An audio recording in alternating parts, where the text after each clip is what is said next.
Parte 3. O novo espelho. A história do meu corpo não é uma história de triunfo. Esta não é uma autobiografia sobre perda de peso.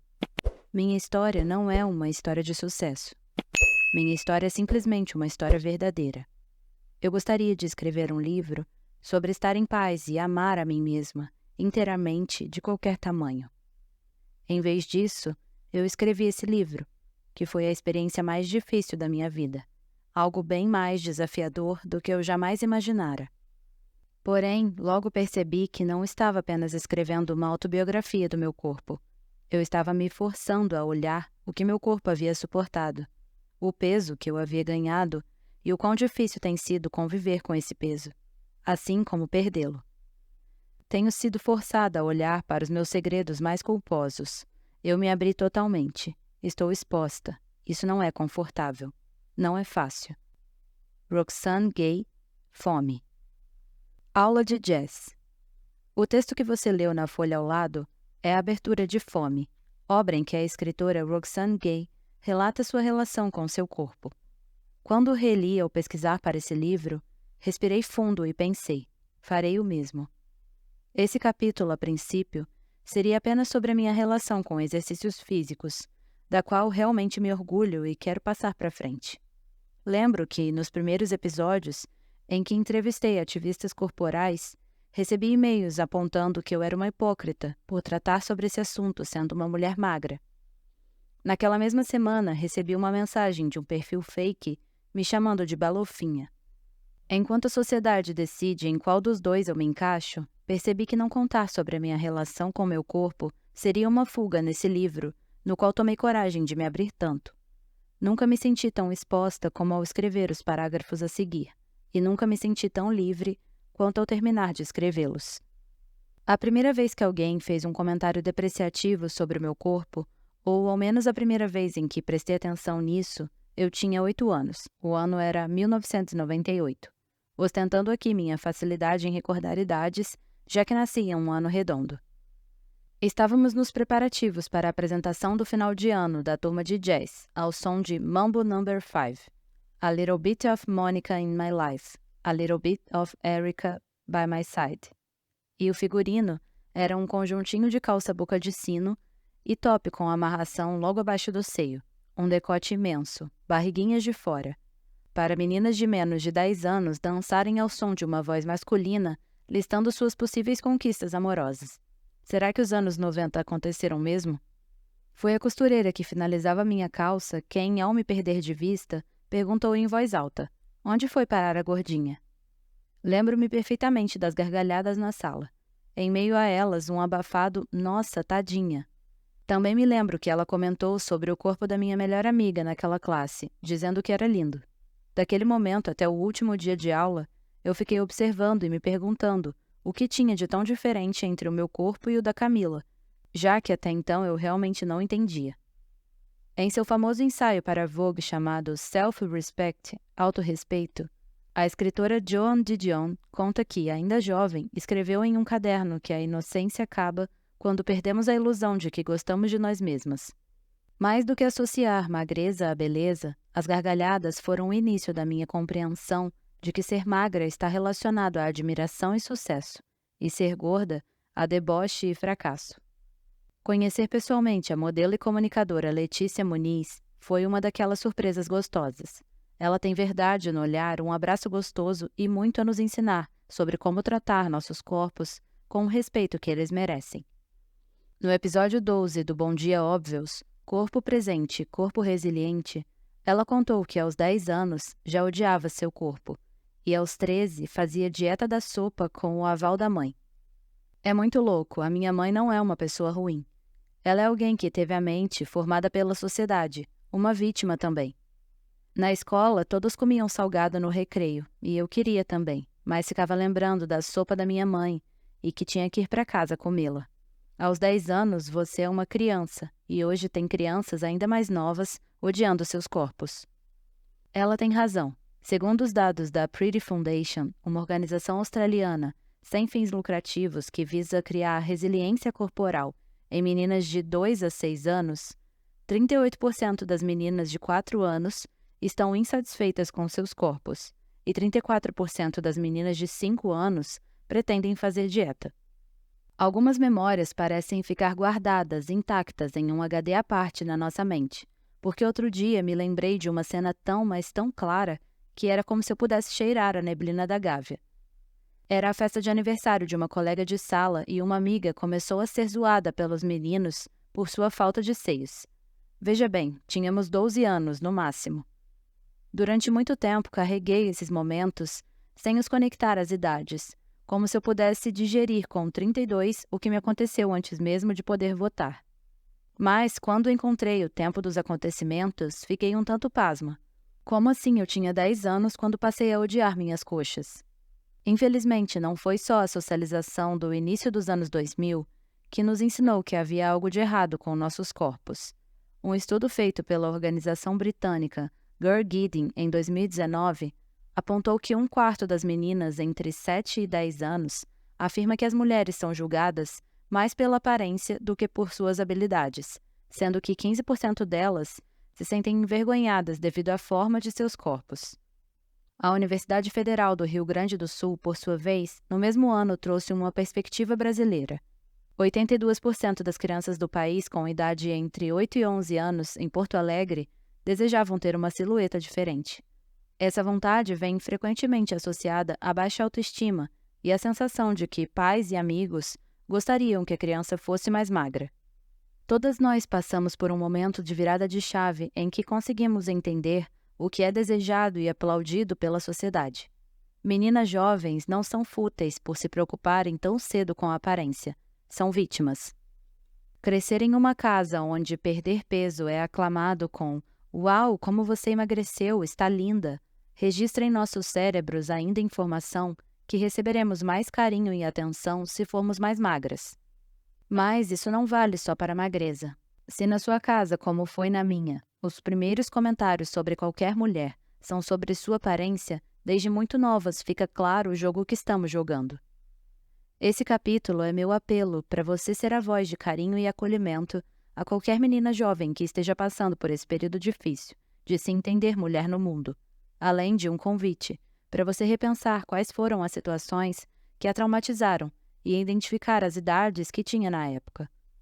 Espero que você elimine qualquer autojulgamento que a acompanhou à cabine de uma loja de biquíni e que, ao ser atingida por essas memórias intrusivas, substitua a vergonha por autocompaixão. Afinal, ainda carregamos essa menininha que, no meu caso, fingiu estar menstruada para ficar de short e camiseta a poucos metros de distância da água, em festas na piscina, porque se sentia um monstro de tão feia. Ela merece nosso abraço. O Brasil, hoje, ocupa a 2ª posição no ranking mundial de cirurgias plásticas, e inclusive exportamos todo o nosso conhecimento sobre o assunto. É praticamente impossível conhecer uma mulher brasileira que esteja verdadeiramente em paz com seu corpo. Quando Valesca Zanello participou do podcast, pontuou que a ideia de beleza se transformou em um dever ético na sociedade, pois se uma mulher não está com a imagem de acordo com o esperado, é porque não se cuida.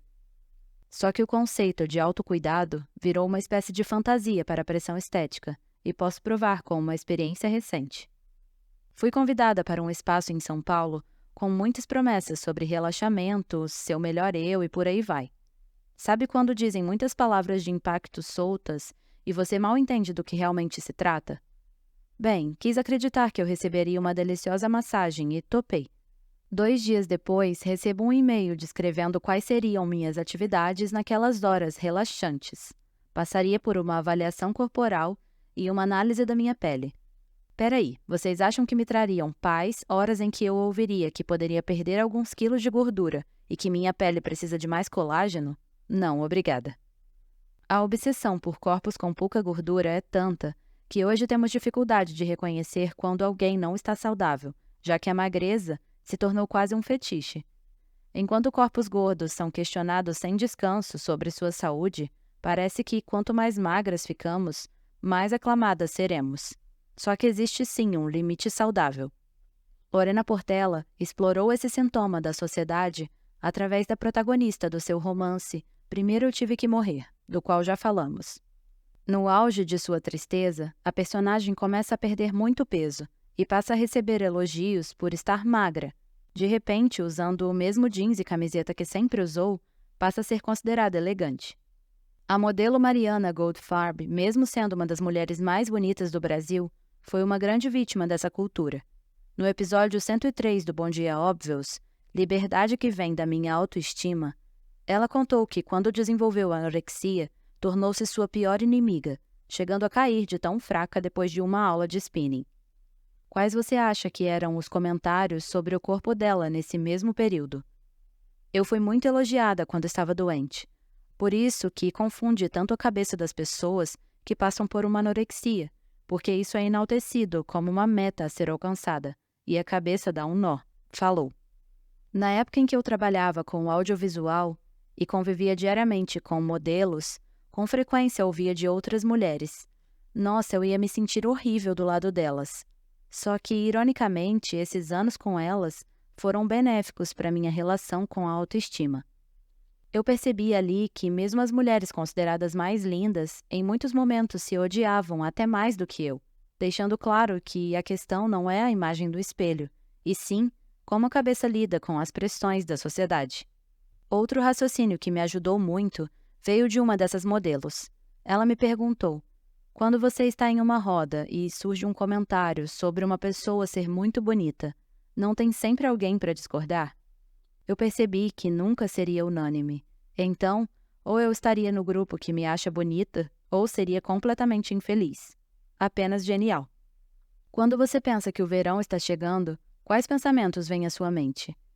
Se algum deles tem a ver com a possibilidade de mudar algo em seu corpo para se sentir mais à vontade nos dias de sol, não se culpe, até porque você definitivamente não está sozinha.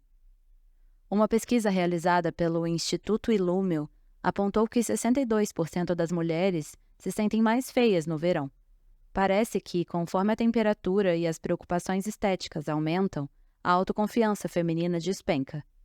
Isso é uma construção social, que não é nada culpa sua. Eu costumo preferir ser feliz a ter razão, mas quando ouvi de uma diretora criativa com quem eu estava criando a estratégia de conteúdo da marca, que a pauta daquela semana deveria ser: faltam X dias para o verão, então você tem X dias para estar com o corpo em dia, fechei o tempo geral. Foram muitos anos lutando contra essa bomba relógio para passar por cima do que eu acredito em troca de um relacionamento profissional. O espanto dessa diretora foi tanto que ela até perdeu a fala. Dentro da bolha em que ela vivia, o projeto Verão era algo natural. A verdade é que ser mulher nesse mundo é saber que, em muitos momentos, nosso corpo será tratado como pauta pública, mesmo que não tenhamos pedido opiniões. Como uma resposta tardia à sugestão de pauta, convidei a influenciadora e ativista corporal Rai Neon para falar sobre isso no episódio 71 do podcast Autoestima para Sobreviver no Verão. Ela comentou sobre as intituladas elofensas, ofensas disfarçadas de elogios, que ouve com muita frequência, como o clássico: "Poxa, seu rosto é tão lindo", deixando claro que seu corpo está longe de ser. Rai também contou sobre o dia em que estava em uma fila do banco e uma desconhecida a abordou para lhe indicar uma dieta. Essa história me dá até arrepios de ódio. A resposta dela deve ter deixado a abusada em choque. "Muito obrigada, mas eu não estou a fim de emagrecer." Nunca vi e espero jamais ver uma lápide: "Vestiu 36 e teve a barriga dos sonhos." Mas parece que enquanto uma mulher não alcançar ao menos um desses dois objetivos, seu legado na sociedade está incompleto. Roxane Gay, no já citado Fome, convida-nos a refletir o que diz sobre nossa cultura o fato de o desejo de perder peso ser considerado uma característica padrão da feminilidade. No meu trecho favorito, ela sempre me arranca risadas quando fala. Em mais um comercial, Oprah diz sombriamente: "Dentro de cada mulher com excesso de peso, há uma mulher que sabe o que pode ser." Essa é uma noção popular, a ideia de que os gordos carregam uma mulher magra dentro de si. Cada vez que vejo esse comercial em particular, acho que comi aquela mulher magra e ela estava deliciosa.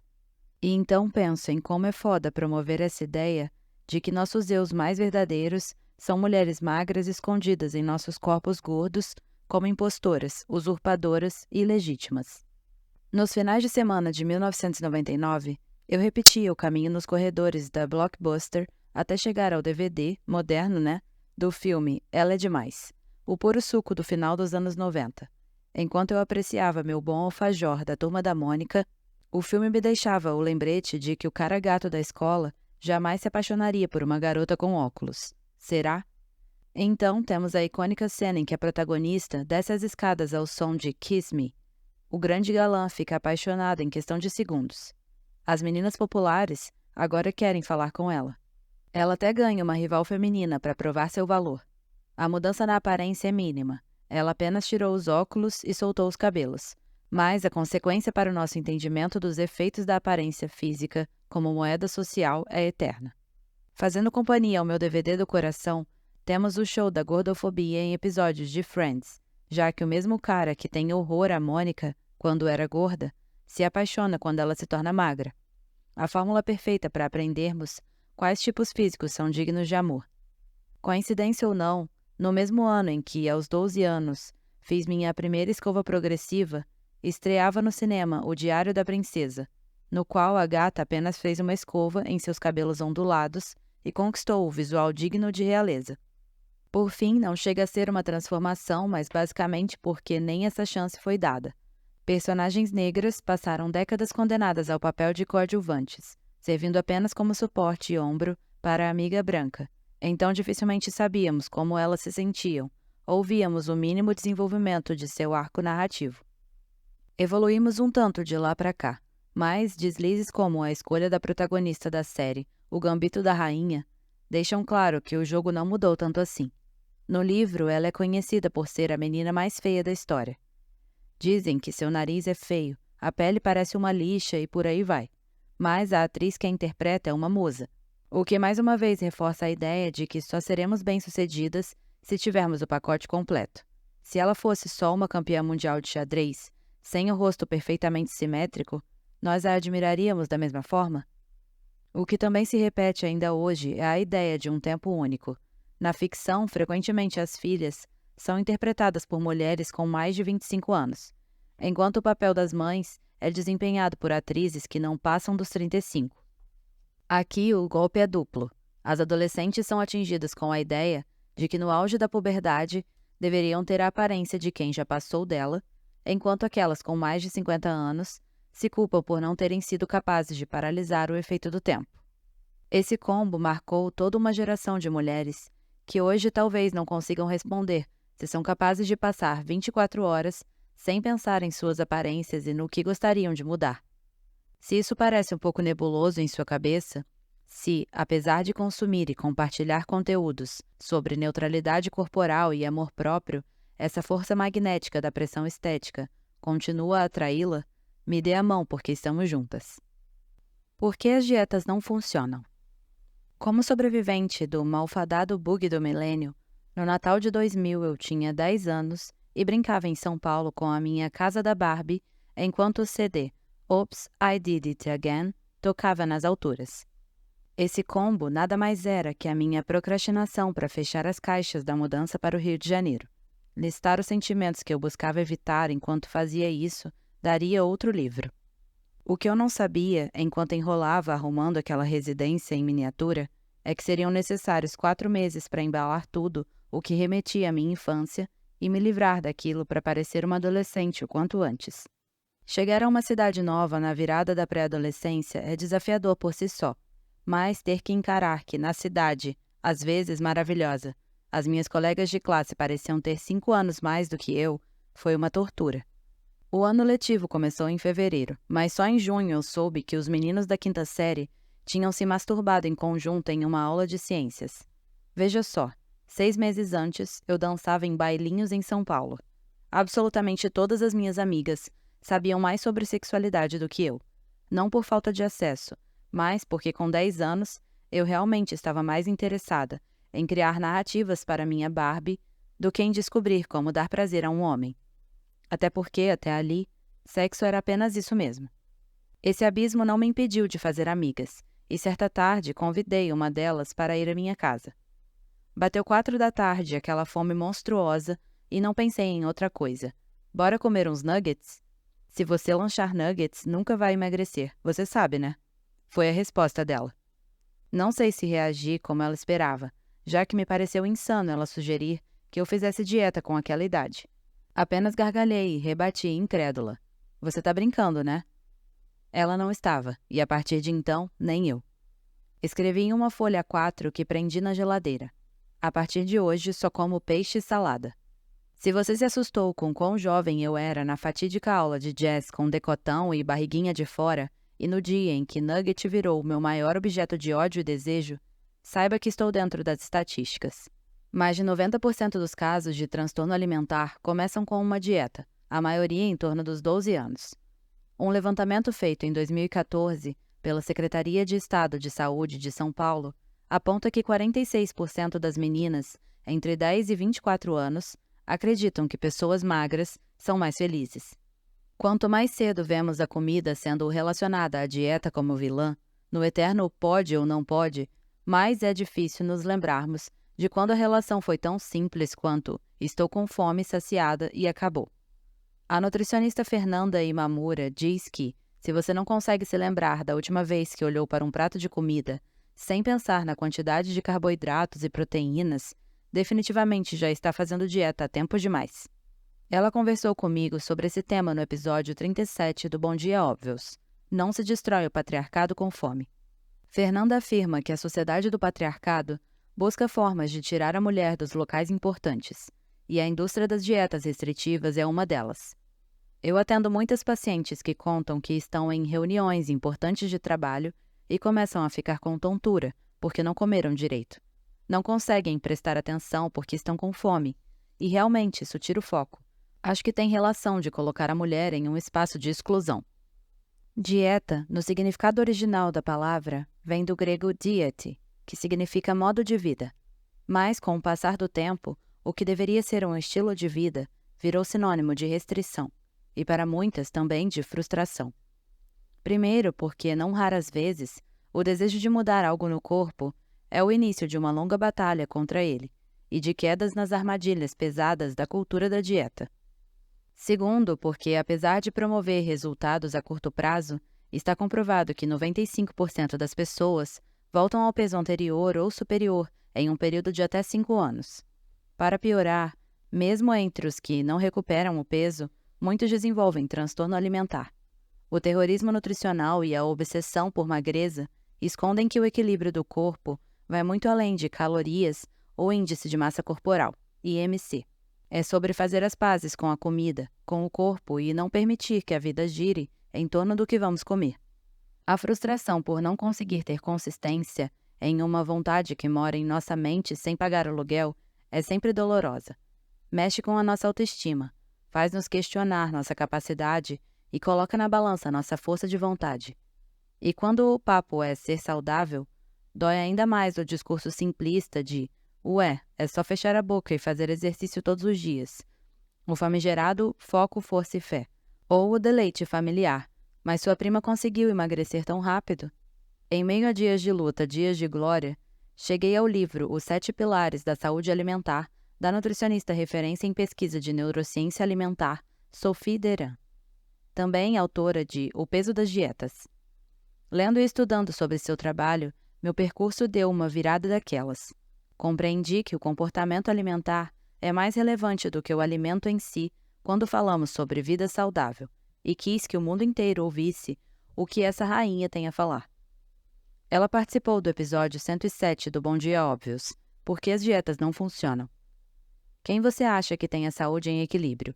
Uma pessoa com diabetes controlada, que sai com os amigos, convive em família, namora, trabalha, ou aquela que não tem nenhuma patologia, mas deixa de viver momentos importantes como aniversários, jantares, porque está obcecada por comer saudável? Ela questionou. Agora, o que é mais saudável? Uma alface ou um bolo de chocolate? Depende. Se você estiver em um aniversário que tem um bolo de chocolate e você pede uma alface, você não está sendo saudável. A gente não deveria colocar o saudável no alimento, mas sim no padrão alimentar. Minha despedida mais recente, já que não garanto não ter recaídas, de uma dieta restritiva, foi quando estava tentando escrever um texto e minha mente só conseguia pensar no que eu poderia lanchar entre as duas opções a que estava autorizada. A grande ironia das dietas restritivas é que fazem com que você pense em comida o tempo todo, justamente quando não pode comer. Percebi que estava começando a ter uma relação mais saudável com os alimentos no dia em que eu me esqueci de lanchar, o que seria impensável quando minha vida girava em torno disso. Sophie falou também sobre uma pesquisa realizada entre um grupo de francesas e um de americanas. A pergunta era simples: o que vem à sua mente quando você pensa em bolo? As americanas em geral responderam: gordura, engordar e culpa, ou seja, evitar a qualquer custo. As francesas responderam de forma totalmente diferente: felicidade, aniversário, prazer.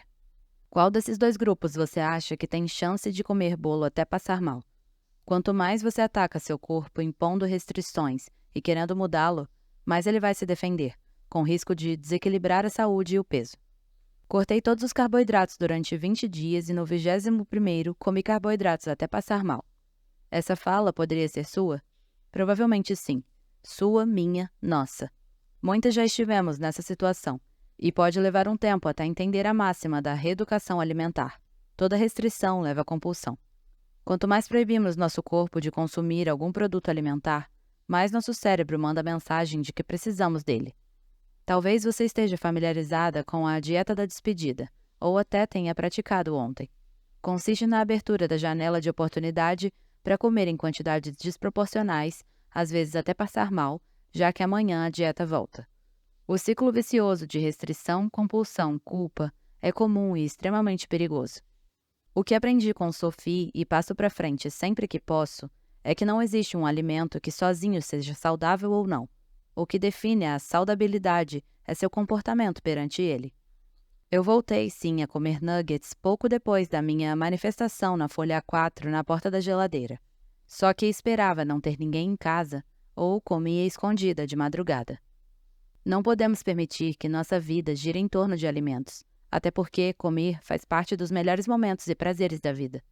Como chegamos ao ponto em que comer um pedaço de bolo carrega em si uma carga emocional tão grande? Segundo uma pesquisa realizada pela Fundação Now, 43,2% das adolescentes afirmaram estar felizes com seus corpos, ao mesmo tempo em que 45,5% delas consideram fazer uma cirurgia plástica. É a tangibilização das informações contraditórias com as quais somos bombardeadas diariamente. Ame-se como você é, mas não se esqueça de ser um pouquinho mais como a Bruna Marquezine. Não é surpreendente que no meio dessa bagunça existamos eu, muitas mulheres que conheço, e possivelmente você, oscilando entre dias de respeita essa gostosa e outros de ok, acho que quero perder um pouco de barriga. Entender a cultura das dietas, seguir ativistas corporais e amar todos os dias um pouco mais o seu corpo, nem sempre é uma jornada constante. O que as redes sociais a ensinaram a odiar em seu corpo? Se nos aventurarmos a navegar pela linha do tempo sobre mulheres e padrão estético na última década, a sensação é de que poderíamos estar jogando em um daqueles clássicos brinquedos de shopping. Enquanto você bate em uma toupeira e acaba com ela, outra surge à sua esquerda. Martelando esta, aparece uma nova logo à direita, e assim sucessivamente. Nem com metade da diversão, mas possivelmente com a mesma intensidade de emoção, enquanto discutíamos sobre o fim do uso excessivo de Photoshop em campanhas publicitárias, 5 amigos israelenses criavam a multimilionária empresa Facetune. O aplicativo foi lançado em março de 2013 e permite que os usuários removam manchas da pele, diminuam ou aumentem partes do corpo e realizem outras manipulações que anteriormente só poderiam ser feitas pelo Photoshop e utilizadas em campanhas estreladas por pessoas famosas. Veja só, queríamos eliminar a chance de ver celebridades com aparências falsas. Só que agora todo mundo pode ver uma versão falsa de si mesmo. No livro Falso Espelho, a jornalista Gia Tolentino conta que era mais fácil ser cética em relação a anúncios e capas de revistas produzidos por profissionais, mas ficou infinitamente mais difícil suspeitar de imagens produzidas por nossas iguais, e quase impossível desconfiar das imagens que nós mesmas produzimos para nosso próprio prazer e benefício. Em seus quase 10 anos de existência, o Facetune teve mais de 60 milhões de downloads, sendo o aplicativo mais baixado da Apple em 2017. Em uma entrevista para o The Guardian, o CEO da Lightricks, Ziv Farbman, empresa dona do aplicativo, disse que não pretendia que os usuários manipulassem seus corpos. Não tenho certeza se cabe a nós decidir como as pessoas usam o aplicativo. Imagine se o seu principal espelho refletisse uma versão sua alterada, sem poros, boca mais carnuda, nariz mais fino, olhos sempre descansados. Logicamente, você se acostumaria com aquela nova identidade e poderia até ser estranho se reconhecer sem esses efeitos. A realidade é que é difícil desver uma vez que você se enxerga com as alterações dos filtros. É um exercício forte tentar se blindar dos efeitos da comparação nas redes sociais. Contei no episódio 60 do Bom Dia Óbvios a comparação à inimiga da felicidade sobre um filtro que testei e me deixou um pouco decepcionada de não ser minha imagem real. Apesar de considerar minha relação com eles saudável na medida do possível, foi difícil não viver o baque do antes e depois quando abri a câmera real do celular. Lucas Lidke, psicanalista do episódio, disse que a tristeza pós-filtro tem algo de quarta-feira de cinzas depois de um carnaval intenso, uma ressaca. Esses espelhos da rede podem nos colocar em uma situação de não conseguir mais estar em paz com quem somos, porque estamos nos comparando com outra pessoa, ele disse. O pior nesse caso é que essa outra pessoa, em tese, é você mesma. Os filtros também ajudaram a dar origem a um novo padrão estético conhecido como Instagram Face, ou rosto de Instagram. Sobrancelhas arqueadas, contornos marcados, lábios carnudos, nariz fino, pele sem poros ou o nosso eu ciborgue. De acordo com dados da Sociedade Brasileira de Cirurgia Plástica, o aumento de cirurgias entre jovens de 13 a 18 anos foi de 141%, e a justificativa de mais da metade delas é aparecer bem em selfies. Considerando tudo isso, não foi exatamente uma surpresa quando o The Wall Street Journal vazou os dados de uma pesquisa interna do Facebook em 2021, confirmando que a empresa, hoje conhecida como Meta, estava ciente de que o Instagram torna os problemas de imagem corporal piores para 1 em cada 3 meninas adolescentes. Ou que os transtornos alimentares, longe de desaparecerem com o aumento do discurso da positividade corporal, estão em alta. Segundo uma pesquisa da Dove, cerca de 84% das jovens brasileiras com 13 anos já aplicaram um filtro ou usaram um aplicativo para mudar sua imagem em fotos, e 78% delas tentam mudar ou ocultar pelo menos uma parte ou característica de seu corpo de que não gostam, antes de postar uma foto de si mesmas nas redes sociais. Além disso, os dados apontam que, quanto mais tempo elas passam editando suas fotos, mais relatam baixa autoestima corporal. É o caso de 60% das que passam de 10 a 30 minutos editando as imagens. Se achávamos que o Instagram era a rede social mais tóxica para os jovens, no paralelo, perdemos de vista que o TikTok vinha com tudo nos seus vídeos nocivos sobre rotinas para ser aquela garota. Uma matéria da NBC News falou com 7 garotas de até 20 anos que disseram que o conteúdo que assistiram no aplicativo as levou a se fixar mais em suas dietas e regimes de exercícios de uma forma perigosa. Assim se repete a história do Photoshop versus Facetune. Enquanto estávamos batendo no Instagram, o TikTok sorrateiramente destruía a autoestima das mais novas. Talvez seja como a guerra contra as drogas, estamos escolhendo os inimigos errados. Não adianta travar uma batalha contra a plataforma do momento. A nossa luta precisa ser contra a cultura da dieta e o culto a um padrão de beleza. Chapadinhas de endorfina. No final do 6º episódio do Bom Dia Óbvios, ao fazermos nossas considerações finais, falei sobre como o exercício físico mudou totalmente a minha relação com meu corpo. Eu o transformei verdadeiramente em um ritual de autoamor. Fiquei apaixonada pelas coisas de que meu corpo é capaz. Eu acho mágico como posso pedalar, como meu braço pode carregar um peso, e passei a acreditar muito mais em mim em outros ambientes. É muito importante para mim entender que aquela é uma hora minha, um presente que estou dando para a minha relação comigo mesma.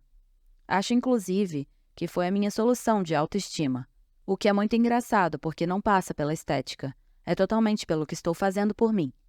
A princípio, o título do programa seria Pareço cool, mas sou fitness. Mas um story endorfinado mudou a rota. Em uma terça-feira que eu já sabia que seria corrida, decidi que editaria o podcast na padaria em frente ao Spinning, no tempo que tinha até a primeira reunião do dia. Depois de suar horrores, pedi meu bom café passadinho com ovos mexidos e torrada, e senti a endorfina abraçar meu corpo.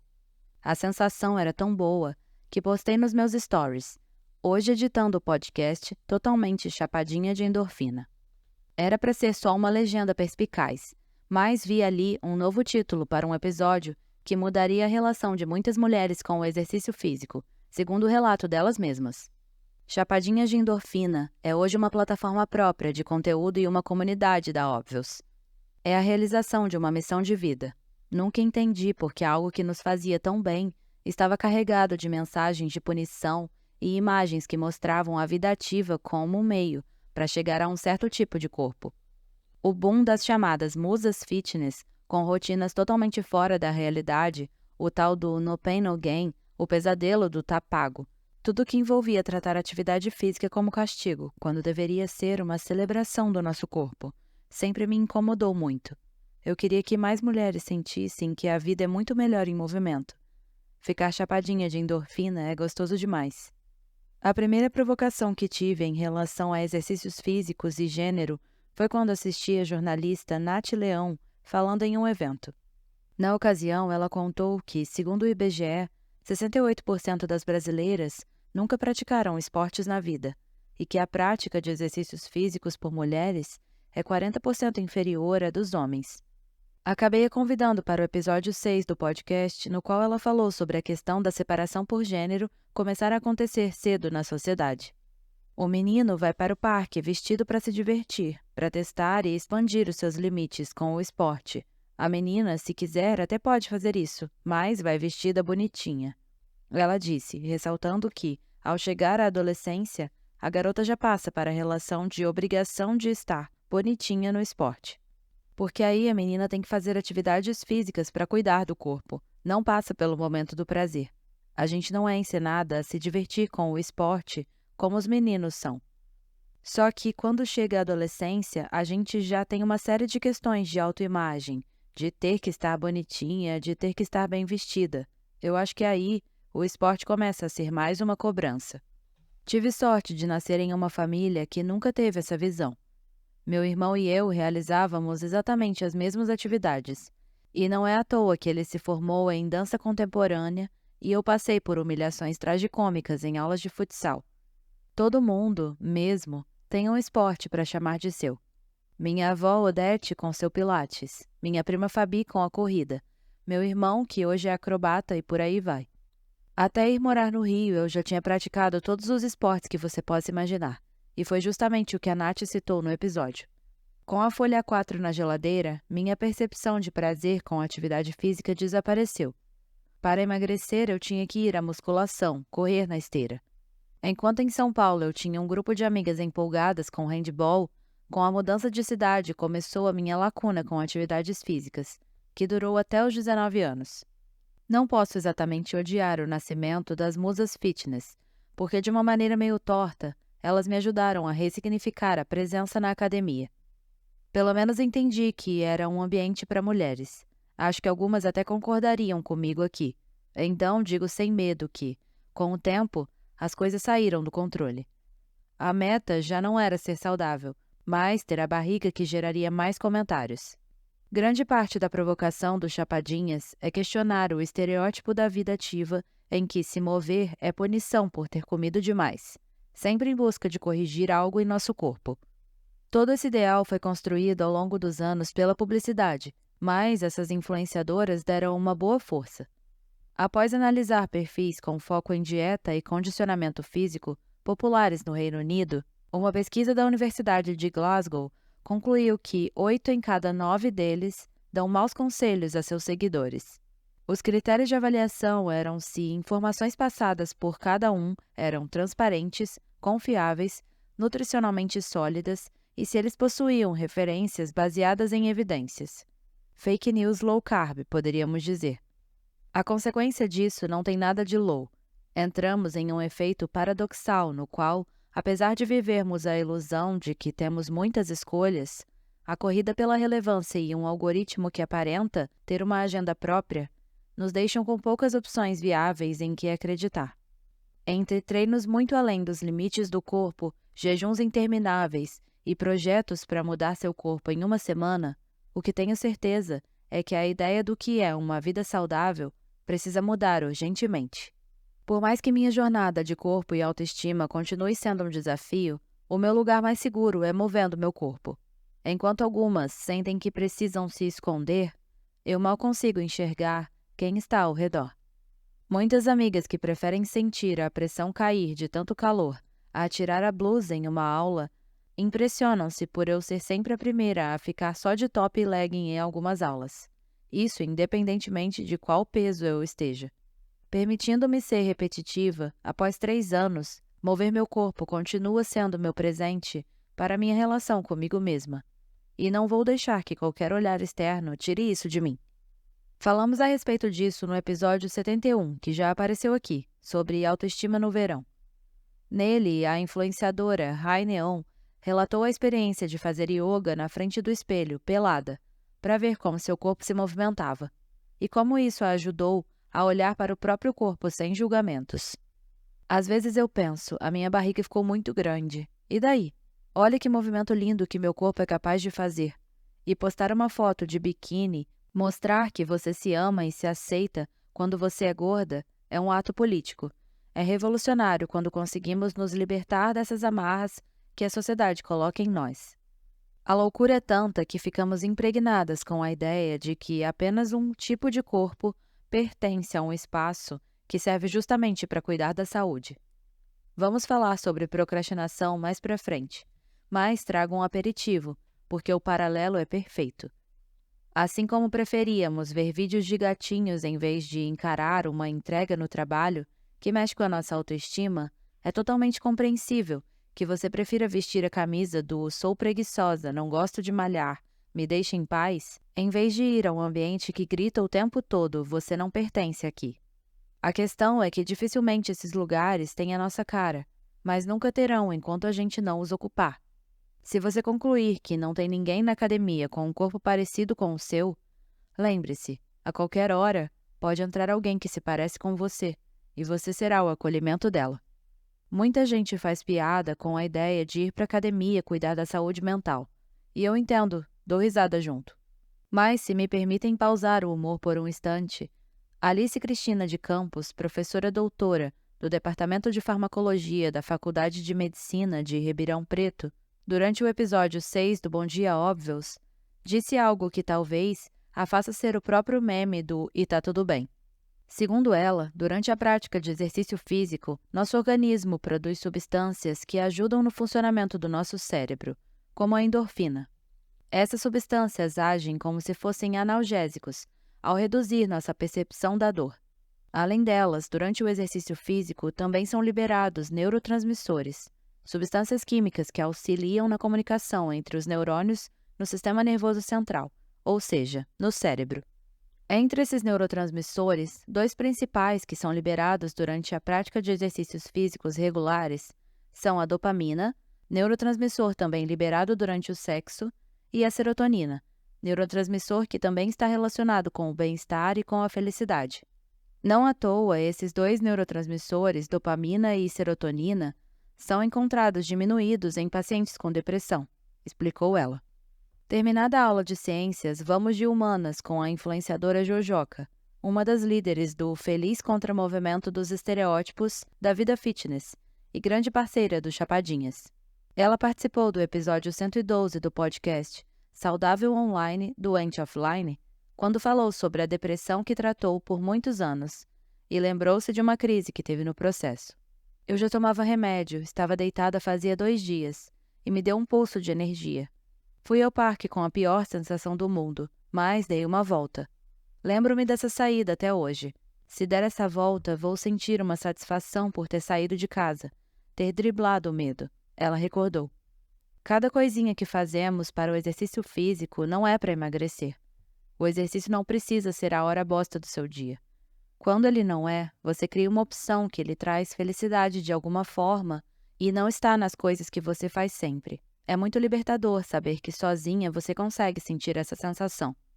Uma professora uma vez me disse que o que nos derruba ou lesiona na yoga é sempre o ego. Ou seja, quando não respeitamos o limite do nosso corpo, ou quando olhamos para o lado e queremos fazer igual ao melhor aluno. Da yoga para a vida, quem foca no outro desequilibra.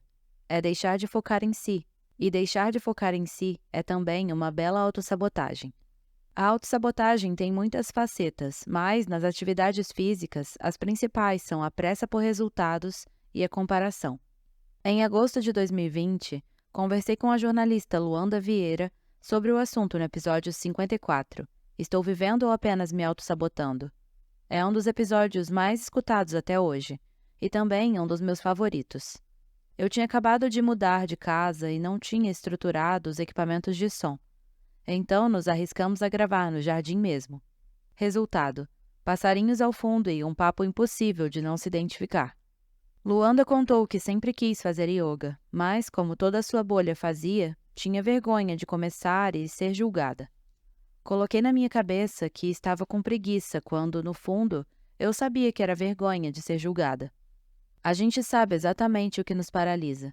A minha primeira pergunta para a professora, minha amiga de infância, foi para saber em quanto tempo eu ficaria ótima. Ela lembrou. A professora respondeu que ninguém faz yoga para ficar perfeito, ou ao menos não deveria ser assim. Yoga diz respeito a olhar para si mesma, e só.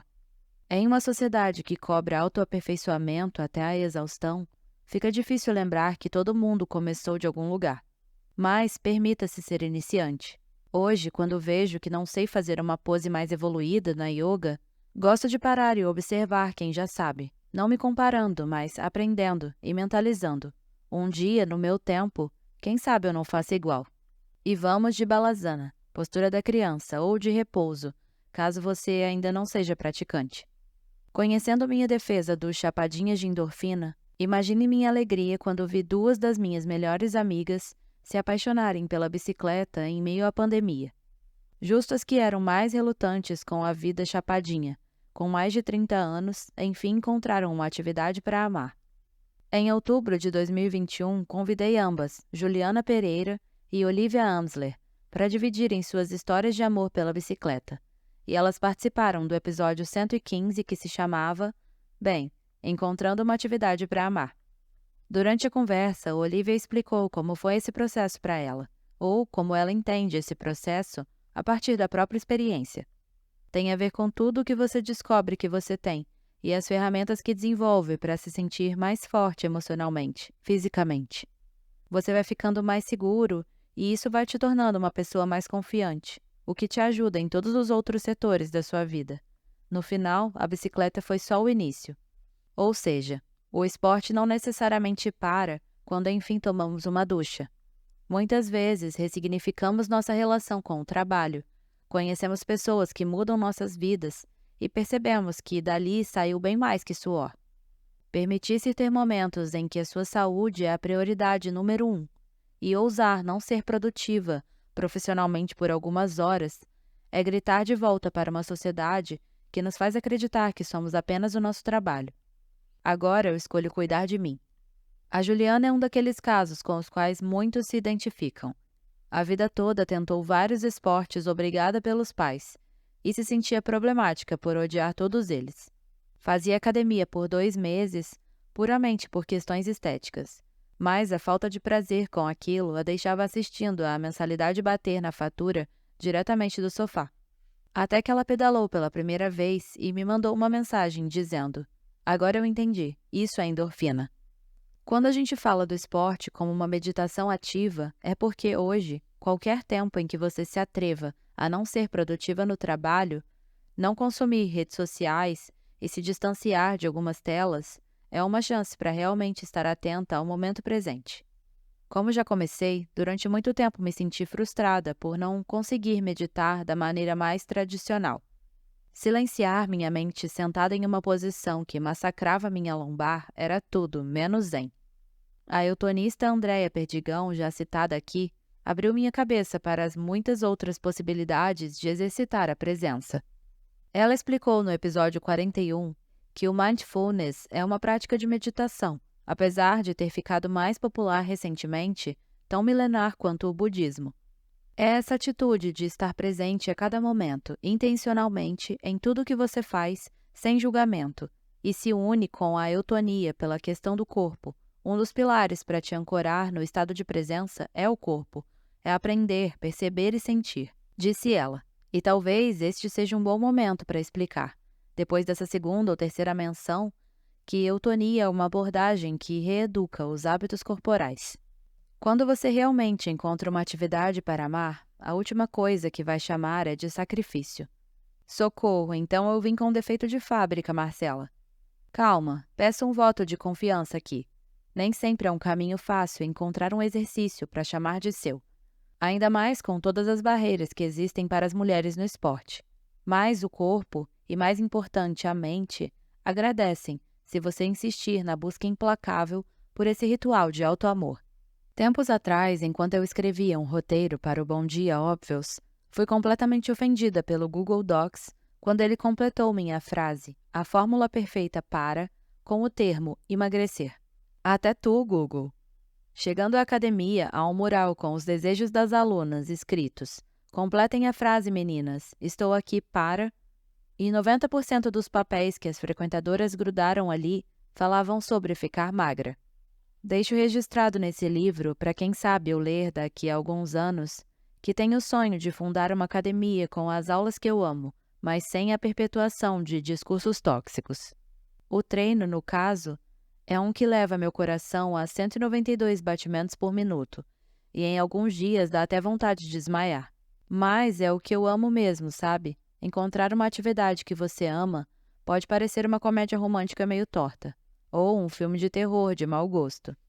O que importa é que, quando você realmente encontra um amor em forma de movimento, ignorando recados tóxicos que vêm de quase todos os lados, até esquece que aquilo um dia pareceu um sacrifício.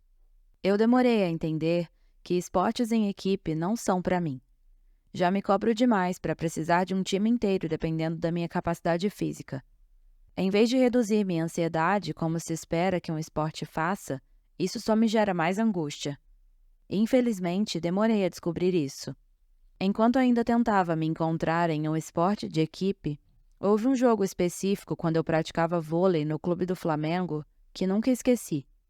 Depois de conseguir acertar milagrosamente 5 saques na sequência, estava nas minhas mãos, pouco habilidosas, a chance da grande virada da vitória.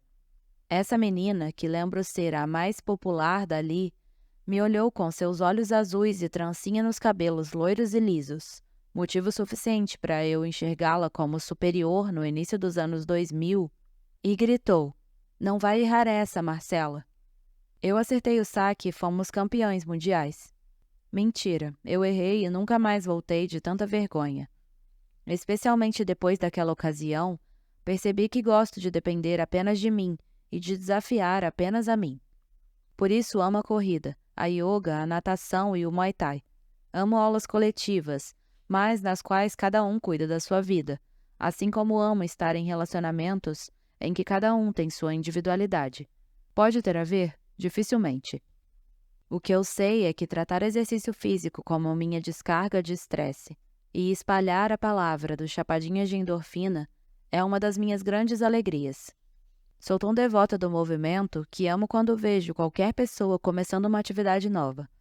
No spinning, até ofereço ajuda para a amiga ao lado desprender a sapatilha, porque sei que, se ela cair, talvez não volte mais. Afinal, não são poucos os desafios até aquilo se tornar um hábito, e qualquer deslize pode desmotivar, mas nada como dar tempo para se apaixonar pelas coisas incríveis que seu corpo é capaz de fazer. Bonita de hábitos. Se a entrada dia 1º marca o mêsversário de todos os hábitos que você prometeu na virada do ano, mas não adotou, somos duas. Também me dei metas que, com o tempo, começam a parecer piadas de mau gosto comigo mesma. Foi só estudando para o episódio 132, Bonita de Hábitos, com a participação da minha amiga Jana Rosa, que percebi. O problema não sou eu, mas a maneira como encaramos nossos objetivos. Todos os hábitos que temos agora, bons ou ruins, estão em nossa vida por um motivo. Esse episódio tem muitas mesmo, citações de Hábitos Atômicos, de James Clear. Um dos conceitos do livro é que você não deve criar metas, e sim gerar sistemas. O propósito de gerar regras é ganhar uma partida. O propósito de construir sistemas é continuar jogando. Um verdadeiro pensamento a longo prazo não contém metas. O desafio é que quando traçamos um objetivo, dificilmente listamos também como vamos chegar até ele. Não somos aquilo que fazemos às vezes, somos aquilo que fazemos repetidamente. Para ler 12 livros em um ano, é preciso começar a ler algumas páginas por dia. Para correr 5 quilômetros, você precisa começar alterando o trote leve com caminhada. A ideia de que basta ter força de vontade tem se provado cada vez mais falsa. Os resultados de um experimento publicado na revista Social Physiological and Personality Science mostram que o autocontrole e todos os benefícios advindos dele podem não estar relacionados à inibição de impulsos. Divididos em 2 grupos, os participantes com mais características de autocontrole não foram mais bem-sucedidos em exercê-lo. Foram os alunos que experimentaram menos tentações em geral que tiveram mais sucesso.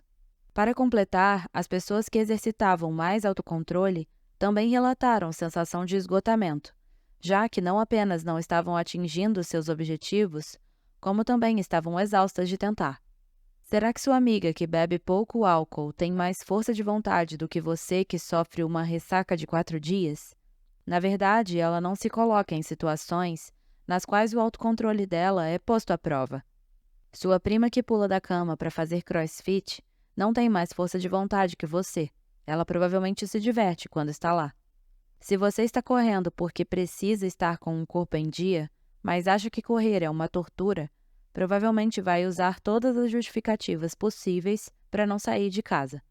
O nosso cérebro precisa de recompensas, igual uma criança precisa de pirulito para ficar quieta quando corta o cabelo. Só que recompensas de curto prazo, tipo assistir a Netflix em vez de ir dormir cedo, muitas vezes custam caro no futuro. No caso, você com os olhos inchados de sono na primeira reunião do dia. Precisamos então criar gatilhos que facilitem um novo hábito. Muitos costumam comer algo doce e saboroso no café da manhã, como um estímulo para se levantar logo cedo da cama, por exemplo. Não torne um hábito que você sabe que gostaria de eliminar um traço da sua personalidade. Quando a Jana falou no podcast sobre como foi parar de beber, ela disse que não separa os hábitos entre bons e ruins, mas entre os que são velhos e fizeram parte de uma fase e os que são novos e fazem sentido agora. Segundo ela, os hábitos ruins que ela deixou de fazer foram bons em alguma época, tiveram seu papel, sua utilidade, seu motivo para existir. A conclusão é que é preciso exercitar o auto-perdão e se livrar de possíveis julgamentos, especialmente internos. Quando o hábito já está na sua vida, no seu coração e na sua rotina, sempre encontramos uma oportunidade para encaixá-la no nosso dia a dia. Ela argumentou. Em vez de se culpar por uma falha, planeje-a. Todo mundo vai sair da rotininha perfeita de vez em quando. A diferença fica por conta da velocidade com que cada uma de nós volta a ela. Por isso, é essencial estabelecer metas viáveis. É praticamente impossível passar a dormir às 9 da noite diariamente se na rotina atual você dorme às 3 da manhã. Programe ao longo de algumas semanas deitar-se na cama 10 minutos mais cedo. Quando eu era viciada, mesmo em refrigerante, coloquei como meta beber em apenas uma refeição, depois dia sim, dia não. Então evoluí para beber apenas aos finais de semana, o que me fazia tomar Coca-Cola zero no café da manhã de sábado. Em um sábado, esqueci, depois por um final de semana inteiro, e hoje só tomo quando sinto vontade, o que dificilmente acontece mais do que uma vez por mês. Não tenho mais aquela sede de coca. Na newsletter de junho da Bonita de Pele, hoje a maior comunidade de beleza do Brasil, a Jana falou sobre a paixão que adquiriu pelo spinning. Contou que tudo mudou quando ela virou fitness em 2020, naquele período em que, sem vida social, ninguém tinha muita ideia de como passar o tempo. Disse que, quando eu a chamei para uma aula de bike, na época em que as coisas começaram a flexibilizar e as academias voltaram a funcionar, com as pessoas ainda meio distantes e de máscara, ela só queria mesmo qualquer oportunidade de encontrar outros seres humanos. Antes do dia em que fiz a Jana girar a toalha ao som de Alok, sim, a aula tem um quê de balada, quando todas as academias estavam fechadas, eu já não suportava mais treinar por aplicativos. Passamos a fazer Muay Thai juntas em uma pracinha. Estava muito frio, era muito cedo, e minha motivação definitivamente não era me tornar uma lutadora profissional. O que me tirava da cama era saber que ia encontrar minha amiga, brincar com cachorrinhos e depois ir com ela ao supermercado. Programa que, não julgue, amamos fazer juntas. Não por acaso, o Chapadinhas de Endorfina é no plural. Sempre achei injusto que os homens tenham como programa com os amigos o futebol da quinta, enquanto nossos encontros dificilmente envolvem atividades físicas. Ter uma parceira para a vida em movimento pode ser chave para tornar aquele momento mais gostoso, até ele se transformar em um hábito.